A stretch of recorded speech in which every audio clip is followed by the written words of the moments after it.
जय श्री गणेश, जय माता मातंगी। सबका कल्याण करे, साथ में मेरा भी कल्याण करे। और मुझे पूरा विश्वास है माता रानी पे। माता रानी आप सबको हमेशा खुश रख रही है, स्वस्थ रख रही है, और आप लोग बहुत बहुत बहुत अच्छा सोच रहे हो और अपनी तरफ हर अच्छी चीज़ों को आकर्षित कर रहे हो। और ये जो आकर्षण है ना अच्छी चीज़ों का, जो आकर्षण है ना, वो जब हम हर गलत चीज़ों से बच करके और सिर्फ अच्छी चीज़ों पे ध्यान केंद्रित करते हैं, तब भी जाके वो हमारी तरफ आने लगता है। जैसे आप देख लीजिए, रोड पे जब हम गाड़ी चलाते हैं तो होता है ना कि भाई किसी के भी गाड़ी में लगनी नहीं चाहिए। हम अपने सिर्फ अपने आप को देखते हैं। हमारा लक्ष्य रोड के बीचों बीच कहीं दूसरी तरफ, क्योंकि अगर नज़र हटी और दुर्घटना घटी, ये वाली बात होती है। सेम हमारे जीवन में भी यही चीज़ें हैं, नज़र हटी और दुर्घटना घटी। हम जैसे अपने ऊपर से अपना फोकस हटाते हैं, हम इधर उधर की चीज़ों में उलझने लगते हैं, अटकने लगते हैं। और आप समझ लीजिए कि जो माया है ना, हर कदम पर जाल बिछाए बैठी हुई है हमें फंसाने के लिए।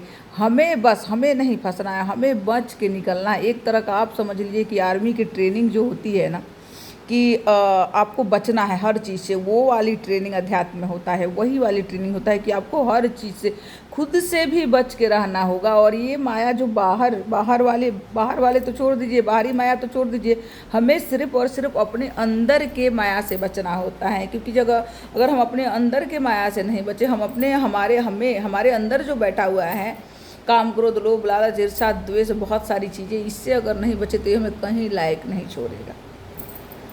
तो सबसे पहले हमारा फोकस हम पे ही होना चाहिए। अध्यात्म में बहुत ज़रूरी है कि हमारा फोकस सिर्फ हमारे ऊपर होना चाहिए।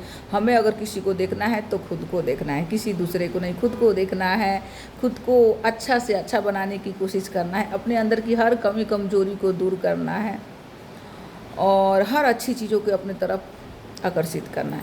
अब अच्छी चीज़ों से एक बात और मैं बताना चाहूँगी यहाँ की, अच्छी चीज़ों से ये होता है कि ईश्वर हमारे तरफ जब हम अच्छा सोचने लगते हैं और हर अच्छी चीज़ों को, अच्छाई को अपनी तरफ आकर्षित करने लगते हैं ना, तो भगवान हमें देता भी है।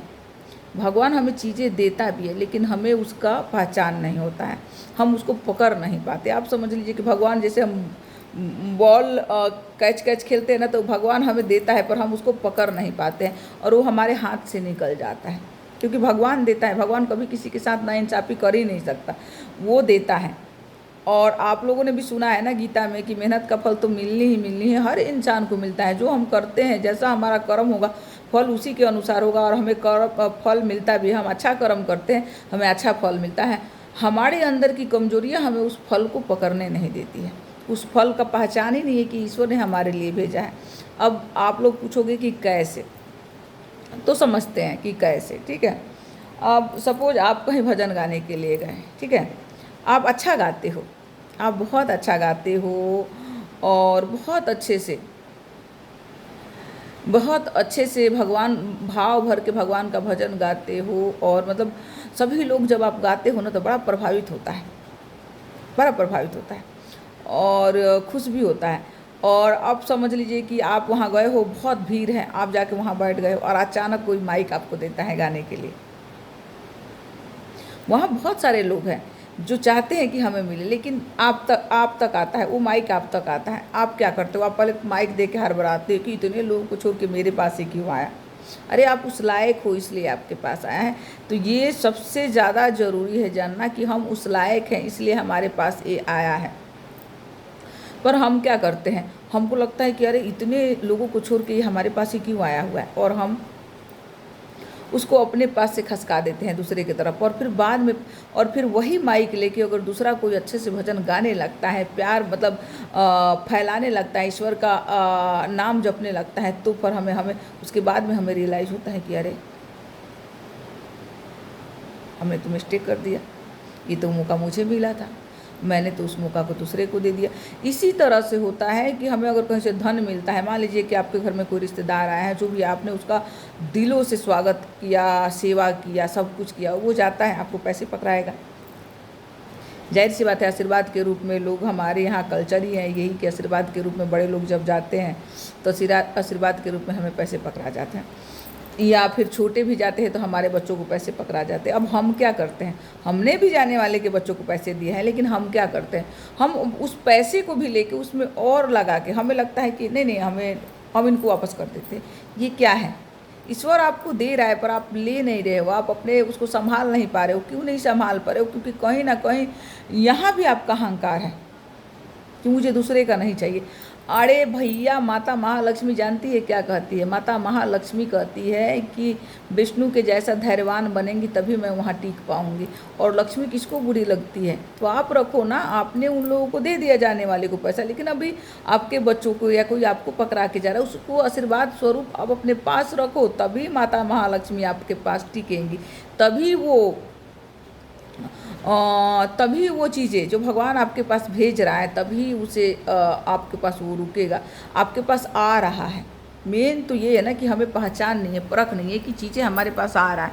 हमारे पास चीज़ें आती है लेकिन हम उसको ट्रांसफ़र कर देते हैं, दूसरे की तरफ भेज देते हैं, और उसके बाद में हम कहते हैं हाय भगवान जी, आपने मेरी मनोकामना नहीं पूर्ण की। अरे भगवान जी, उनका तो हो गया, हमारा क्यों नहीं हुआ।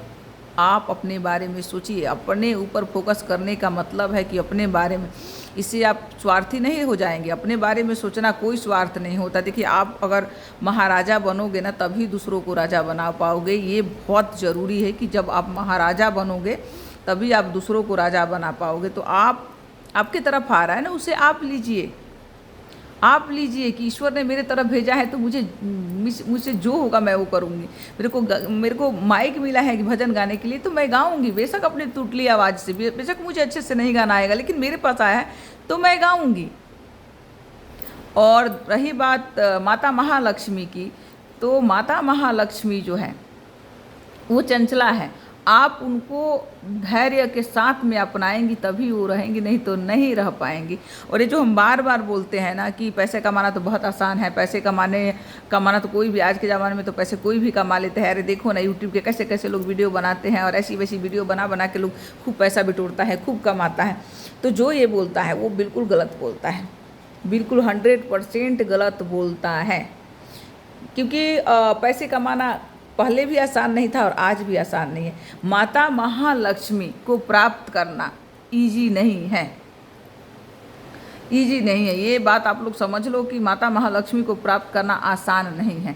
आप लोग सोच रहे हो कि लोग ऐसे वैसे वीडियो बना के पैसे कमा लेता है, उसको भी तो मेहनत करना पड़ रहा है ना। वो गलत ही वीडियो बना रहा है, चलिए मैंने मान लिया कि वो गलत तरीके से वीडियो बना रहा है, लेकिन कर तो रहा है ना कहीं वो अपने आप को तो दाव पे लगा रहा है ना।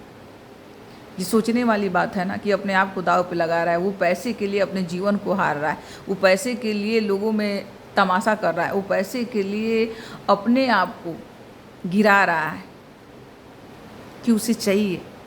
तो फिर माता महालक्ष्मी उसके पास कैसे नहीं जाएंगी, जाना ही पड़ेगा, क्योंकि उसे हर हाल में पैसे कमाना है और वो मुझे हर हाल में लक्ष्मी चाहिए, और वो साम दाम भाव भेद सब अपना रहा है लक्ष्मी को प्राप्त करने के लिए। तो कैसे ईजी हुआ पैसे कमाना। पैसा कमाना कभी भी आसान नहीं होता, कभी भी नहीं होता है। आप मेहनत कीजिए, सच्चे मन से मेहनत कीजिए और एक भाव रखिए कि माता महालक्ष्मी मेरे पास आएंगी और आके मेरे पास रुकेंगी, मैं उनको संभाल के रखूँगी, कहीं नहीं जाने दूँगी, कहीं नहीं जाने दूँगी। और जाने देना भी है तो कहाँ जाने देना है, धर्म के कार्य में। अच्छा, आपकी मेहनत की कमाई है ना, उसको अच्छे कार्य में लगाइए, धर्म मंदिर बनवाने में लगाइए, किसी गरीब के बच्ची की शादी करवाने में लगाइए, किसी गरीब को पढ़ाने में लगाइए, किसी बीमार को ठीक करने में लगाइए, इलाज कराने में लगाइए। इस तरह से गर्मी का सीजन चल रहा है, कहीं मंदिर में पानी वाला मशीन डलवा दीजिए, पेड़ लगवा दीजिए। बहुत सारी चीज़ें हैं करने को। अगर हम दुनिया में अच्छाई फैलाना चाहें तो बहुत सारी चीज़ें हैं जिसके थ्रू हम अच्छाई फैला सकते हैं इस दुनिया में, पैसे कमा के। और पैसे कमाने के लिए आप लोग को पता है कि धैर्यवान बनना पड़ता है। धैर्य, अपने अंदर धैर्य ले आइए, और जो ईश्वर मौका दे रहा है ना आपको, उसको जाने मत दीजिए। जहाँ से भी पैसे आ रहा है, जैसे भी आ रहा है, अगर आपके पास वो आ रहा है तो उसको सम्मान दीजिए, उसको स्थान दीजिए और धन्यवाद कीजिए कि माता मेरे घर आई हो, उसके लिए धन्यवाद। और कभी मत जाइएगा, ये भाव आपके मन में होना ही चाहिए, तब जाके माता महालक्ष्मी टिकती है। अब आप लोगों ने देखा है ना, अभी भी आज के ज़माने में जो बहुत मक्खी चूस कंजूस होता है, लक्ष्मी उसी के पास टिकती है। लेकिन वो लक्ष्मी उसके पास टिकती है, उसके पास बहुत धन दौलत सभी चीज़ें होता है, लेकिन वो कहीं ना कहीं एक भूल कर जाता है। वो भूल ये कर जाता है कि वो सिर्फ बटोरता है, खर्च नहीं करता। और माता महालक्ष्मी कहती है कि बटोरो, पैसे अपने पास रखो, लेकिन अगर लग रहा है कि यहाँ खर्चा करना है, लग रहा है कि किसी की हेल्प करने के लिए, कोई बीमार है उसको इलाज की ज़रूरत है और मेरे पास पैसे हैं, मैं करा सकता हूँ, तो वो ज़रूर करना चाहिए। क्योंकि फिर माता महालक्ष्मी ना वो दिव्य आप समझ लीजिए कि खुश होती है, दिव्य बनती है, दिव्यता के साथ आपके तरफ रहेंगी, आपके पास रुकेंगी, जाने का मन नहीं करेगा उनका आपके पास से। और जो मक्खी चूस लोग होते हैं, वो मक्खी चूस लोग क्या करते हैं, मक्खी चूस लोग एक बार पकड़ में आ गई तो अब तुम्हें जाने नहीं दूंगा, वहाँ माता महालक्ष्मी घूंटती है।